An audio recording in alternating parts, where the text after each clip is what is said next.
All right, cool. Welcome to Kevin's Corner TV. I'm with Professor John Hanc, who is a local author and Newsday reporter, New York Times contributor. John, thank you for being here with us. Well, thank you, Kevin. It's a pleasure to be with you. And we are colleagues also at the New York Institute of Technology, where we both teach classes in communication arts and English.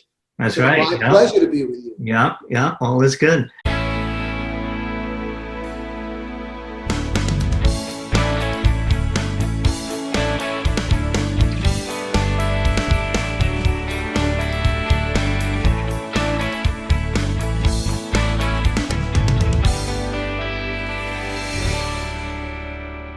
Actually, this is your third appearance on Kevin's Corner TV.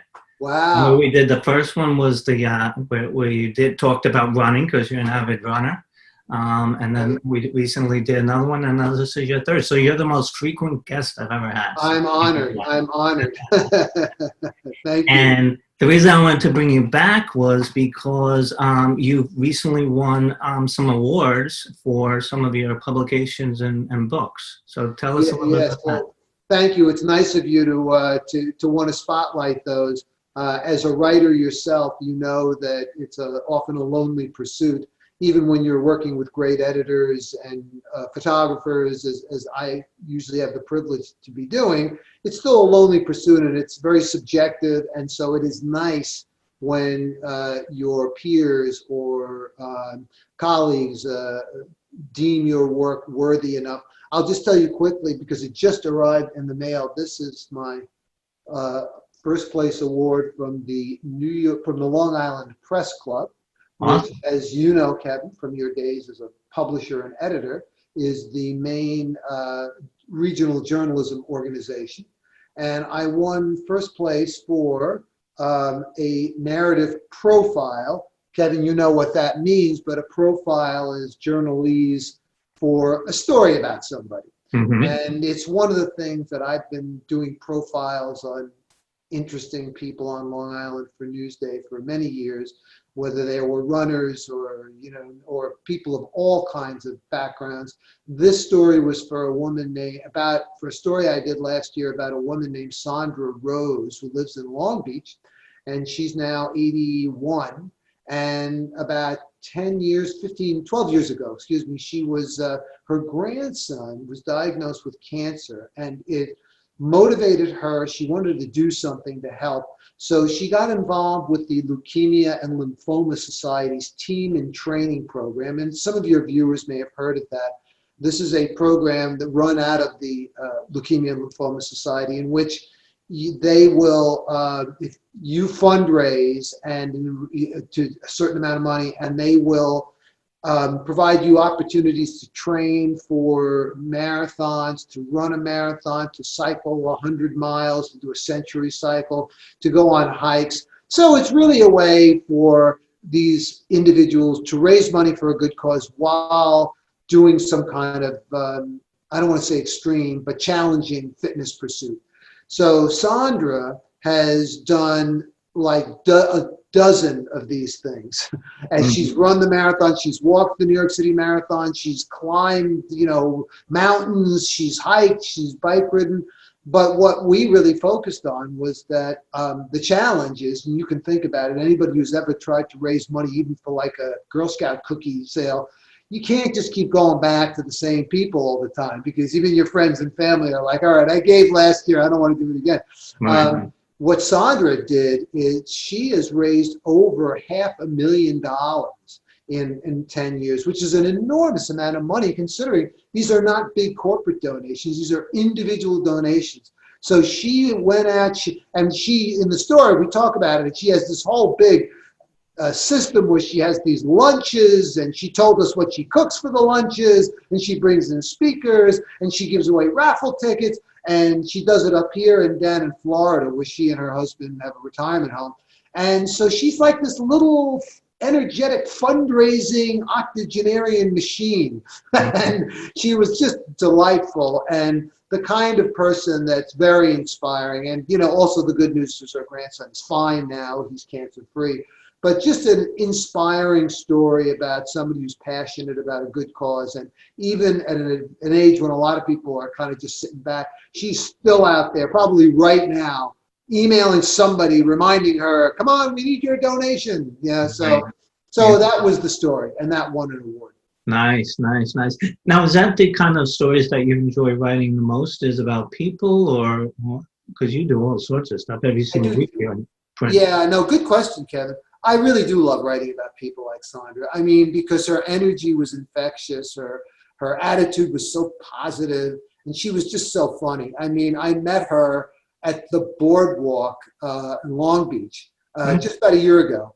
And because, you know, the awards for stuff last year, they give it this year, but for stories last year.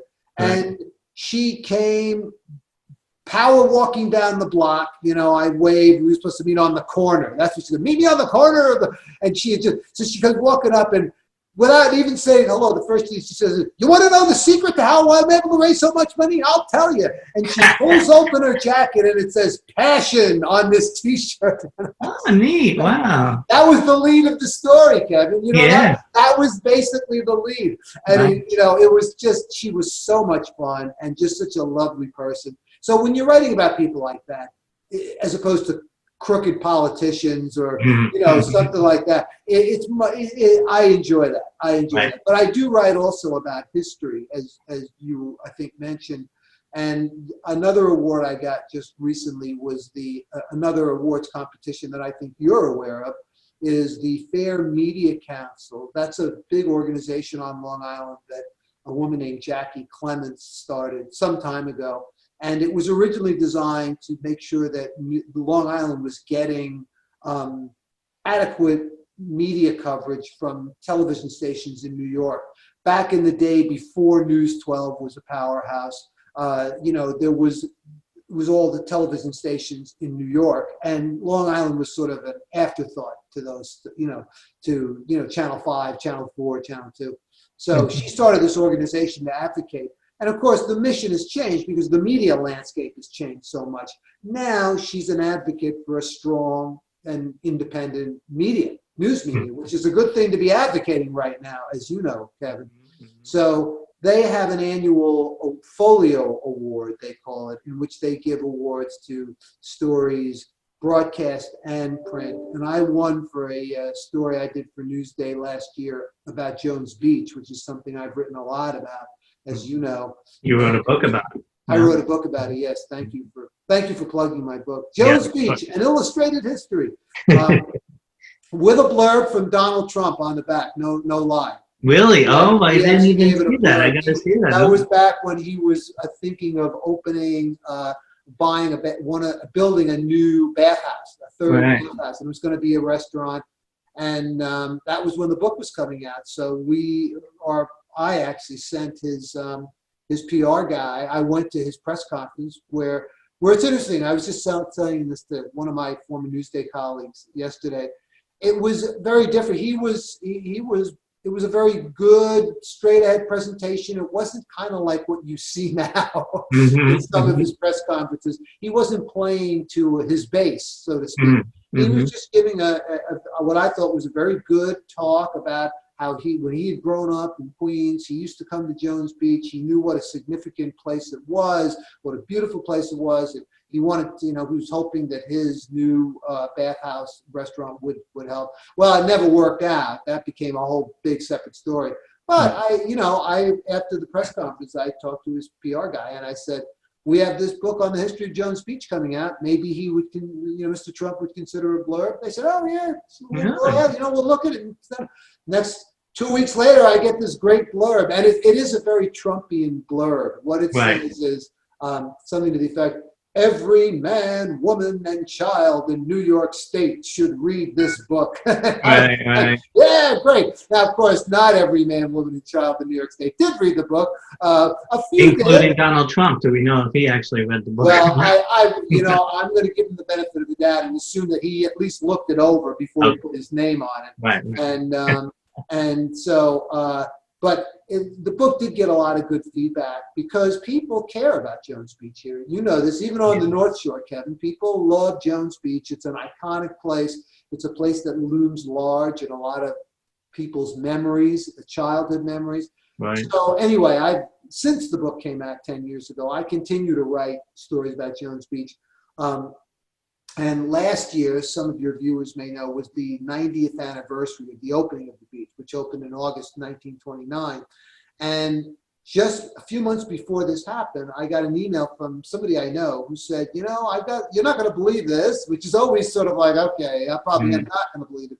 But turned out his father, this is a friend of mine, Peter Hawkins, or a guy I know from the running community, actually. Peter Hawkins' his father, Ed, found among old family films that had been taken by his uncle and his father, who had been active in politics in the 1920s. They found that they were at the opening of Jones Beach, and they were kind of like behind the scenes. So they were there while all the dignitaries were getting ready to come out and make this, do this press conference. And the then governor of New York State was Franklin D. Roosevelt. This is a couple of years before he became president. And in this photo, they have this film of Roosevelt walking on his crutches, which is extremely rare, as you may know, and some of your viewers may know, and talking with the guy he hated, Robert Moses. And so it is a significant find, a significant historical find. It is now with the Roosevelt Presidential Library in Hyde Park, and the film itself. But we wrote a whole story about the film, about what that day was like, about the real story behind it. And, it turned out to be a really interesting story, not because I wrote it, but just because it was pretty interesting to find a long lost film with FDR on it, walking on his crutches, and at Jones Beach. So anyway, we did a big story in the LI Life section of Newsday, which is one place I write for, and that won an award for Best Local History Story. Nice. Wow. Congrats. Hey, let me ask you this. Rumor has it, fake news or whatever, that the reason the parkways going to Jones Beach have low bridges is because Robert Moses didn't want the buses and the city people coming in? Well, it's interesting. He did want the city people coming in. Oh, the whole idea of Jones Beach was for city people. And and people out here did not want them coming. And Moses had like a decade-long battle. Aspects of it actually went to the Supreme Court. He wanted this to become, he wanted the state parks out. He created the state parks out here, basically, as a way for Manhattanites to come out, or city people to come out from the 5 boroughs. And yes, there was a lot of resistance against that. Now, in terms of Moses's feeling like that he wanted to emphasize cars versus mass transit, no doubt about that. As to the height of the Northern State Parkway bridges, I've heard it. I didn't see anything in any of the documents I looked at. Now, Robert Moses' papers, and this is 10 years ago when I actually looked at them, they're in the New York Public Library, and they are one of the single largest collections of papers in the New York Public Library. They're like hundreds of boxes because he was involved in so much over so many years. I will say this, when the beach opened for the first few years, they did have buses coming to the beach from what is now Port Authority Terminal. And when you arrived at Jones Beach, I think this is an interesting point, Kevin. If you drove to Jones Beach or arrived, however you arrived in the early 30s, you were handed a program as if you were going to a Broadway show. Oh, wow. And that was part of the ambience. And Moses wanted it to be a real experience, almost like you were going to some theme park that resembled being on an ocean liner. And, and if you go to this day, you can see they've restored a lot of the fixtures that look very nautical on the boardwalk and so forth, and the Art Deco signs. So anyway, I have a copy of one of those programs, and they have a whole page devoted to the bus schedules. Okay. So I thought that was kind of interesting. If he really didn't want any mass transit, he would have said, no, don't put the bus, don't encourage people to take a bus. Right. So that's a long answer to your question, but it's a good question. So I think maybe, I'm not sure. I think it's a more complicated issue. Yeah, I think that's one of those urban Long Island legends, you know. Could be a little Fake bit, news yeah. story. I wouldn't quite call it fake news, but yeah. Yeah, interesting. So talking about biographies and profiles and stuff, we work together also with book publishing, Tenderfy Books, and I love your name, Enhanced Communications Thank is you. awesome. So with Enhanced Communications, you actually help people with their biographies and With their memoirs, correct. memoirs. That's right. And you and I have collaborated on one that just won an award. You should talk about that book. You were very involved in it. Exactly. Yeah, Right. it was awesome. Julie's book you're talking Julie about? Weiss, Yeah, right? yeah, which is awesome. And Marathon Goddess. Yes, Yeah. The Miles and Trials of a Marathon Goddess. Yeah. And we worked on that together, and we're very happy for Julie's recognition with that. Yeah, you and I think we've collaborated on several of these projects. You know, part of it, this stems out of the realities of the publishing industry today. Unless you've got 1 million Twitter followers or Instagram followers, or unless you are related to the aforementioned Donald Trump, or have a show on MSNBC or Fox, it's really tough to get somebody to publish your memoir.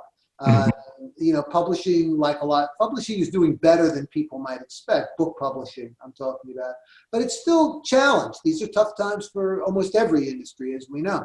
So they have to be very selective about who they're going to put their money behind to write a memoir. And so what that means, though, sadly, is that a lot of very good stories don't end up getting told. And very often people, particularly successful people, I found, they want to tell these stories. And often because many of these successful people, particularly the ones we've dealt with, have a story where they started someplace different than they are now. You know, basically they're kind of, I don't want to say rags to riches, because that's not always the case, and it's a bit of a cliche, but in some cases it's true. There were people who started out, you know, working class or in a hardscrabble situation or facing challenges like Julie did. And then through grit and determination and a little luck, they succeeded in whatever it is that they do. And they want to tell those stories. In part, I think they want to sometimes motivate their family. They want to motivate people. They want to inspire. Also for their family legacy. Sometimes if they're very successful, they want to use it to help leverage their particular foundations or charities. So they want these stories to be told, and I think they should be told. And thanks to, you know, the advances in self-publishing, of which you are an expert on through Amazon, what used to be called, Create Space, and is now Amazon Kindle Services, neither name of which I don't think is very good, by the way. It really describes what they do. But print on demand, Yeah, it's basically a print-on-demand self-publishing platform. Yeah. And thanks to that, we've been able to, there are now new avenues for these folks to actually get their books published. So you and I have worked with these folks, and as you know, Kevin, one of our pitch, because they could do this themselves too, but our pitch is, look, if you want it done right, if you want it done really well, then do it. You can do it with us. Yeah. And we have writers and we have artists and designers, and we'll help you do it. Yeah. Yeah. And you speak from experience in the book publishing world, because you have how many books so far? Oh, right now, and we just signed a contract working with 2 other authors. This is not a self-published book or a memoir. This will be book number 19. Wow. Okay. Wow. I've done a few. Yeah. So as a writer, what is your advice to other writers as far as like time management or getting the job done or that kind of thing? Good question. I mean, probably nothing different than you would get from a lot of the good books that are out there about writing, whether they're written by Stephen King or whomever. I would just say you have to be consistent. You have to, I think it's always a good idea. I was talking with a writing friend of mine. We were talking about how it's important to try and schedule a regular time for writing. A lot of writers like to write in the morning. some late afternoon, some evening. It really, that is a personal preference.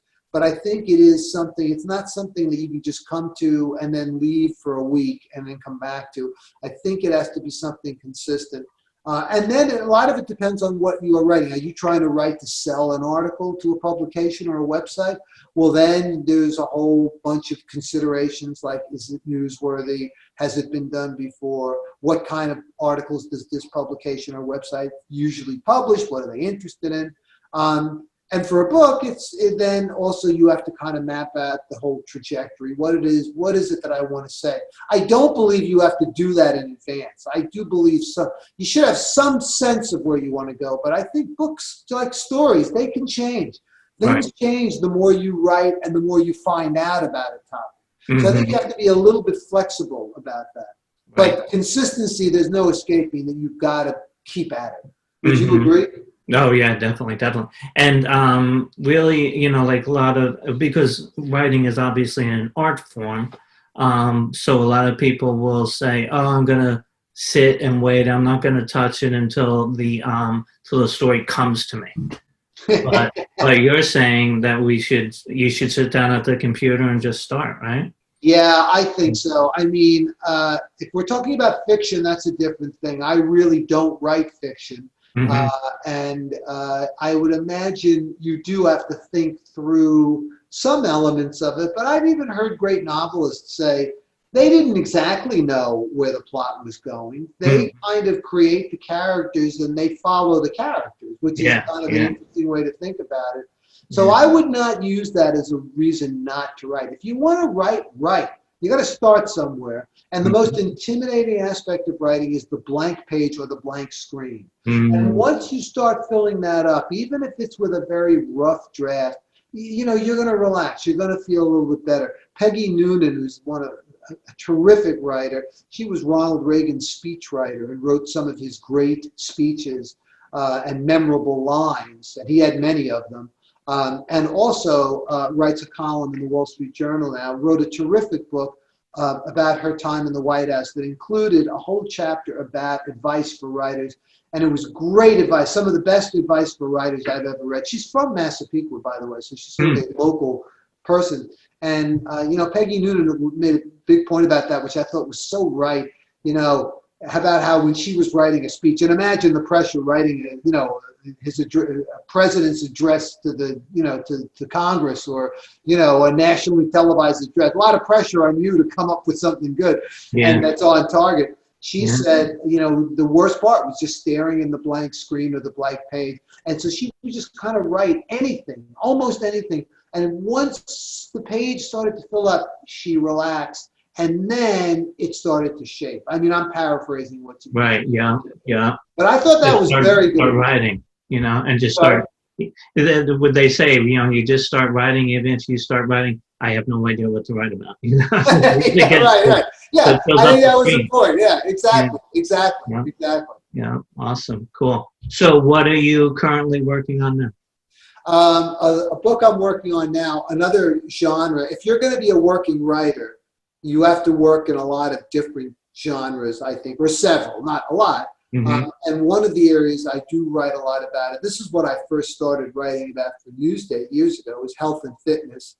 As you mentioned, I'm a runner, so I've written a bunch of running books, and I kind of moved or morphed into general health and fitness, what they call prescriptive or practical nonfiction, also known as a how-to book. You know, how to lose weight, you know, how to run your first marathon, how to do this.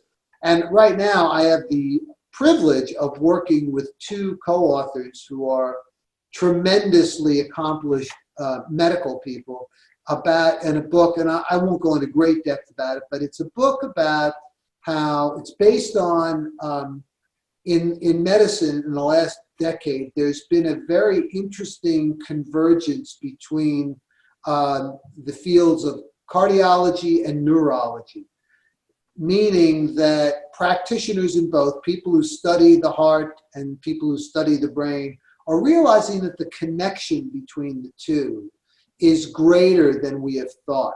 I mean, we always knew, of course, they are connected at some level, but that the connection between the two and the way that you're maintaining health in both helps the other and your overall health.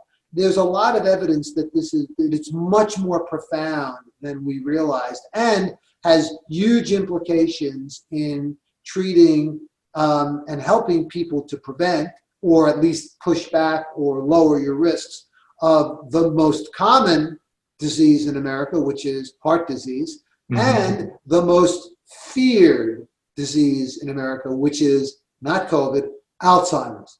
That is the disease people fear most, and probably with good reason. Oh yeah, And and any of your viewers who's had Alzheimer's in their family or seen it, it's a horrible, horrible disease, and I think that's something people are terrified of having advanced dementia and being a burden on their families, etc. So anyway, there is new research that shows that there might be some things you can do that can lower the risk of both. We know there's things you can do to lower the risk of heart disease. Right. Now we're beginning to see that some of those same things can help lower the risk of Alzheimer's, which is really interesting, cutting-edge research. Yeah. And one of my co-authors at the Cleveland Clinic, which is one of the premier medical institutions in the world, he's the head of their Alzheimer's clinic. So he's one of the top Alzheimer's researchers in the country, Dr. Marwan Sabag, great guy, brilliant guy. And he and Joe Piscatella, who is a heart health expert in the state of Washington, I'm working with them on a book that would basically kind of, here are some of the steps you can take, here are some of the things you can do to sort of promote this heart-brain health. And a lot of it is common sense stuff, things you do know about already, but maybe with a few different twists that gets both involved. Like what, for example? Well, we all know we should be exercising, right. And the physical exercise is good, and it's good for the brain too. But there are kinds of exercises that could be that can actually help both the heart and both the cardiac system and the neural system and your brain basically at the same time. And certain movements you can actually do. And there are people doing this, practitioners, physical therapists, and some personal trainers, but it's pretty cutting edge stuff, some of these. They're kind of like balance movements, but they have certain twists to them. They also involve, using your brain basically. Right. So anyway, without getting into more detail, because you have to read the book, but something like that. And then, there are things you can do with mindfulness meditation that both is good because it calms, lowers your heart rate, but it also has important brain benefits. So we talk about this, how do you integrate these things, whether it's, the diet, nutrition, activity, mind-body type stuff, other things, social relationships are very important. That's been a lot of research, the focus of a lot of research is that other things in your life that you wouldn't think of as being specifically health practices, but what you do, your network of friends or contacts can have a very big effect on your health, which is very interesting. Going to the dentist has a big impact. You may have heard that. I think that's very interesting. And obviously, you have to go. You don't want gum disease and all that. But it's linked now to cardiac health too. Yeah, we have a big one. Yes, I've heard. Yeah. So that's interesting. Interesting. Yeah. Wow, very cool. And when do you expect that book to come out? Good question. We're going to be writing it over the next 7 or 8 months. It's going to be published by Humanix Press, and they're a big health publisher, and they're part of the Newsmax media empire. And so it's up to them. It becomes their book, but hopefully it would be nice by the end of probably sometime in 2022.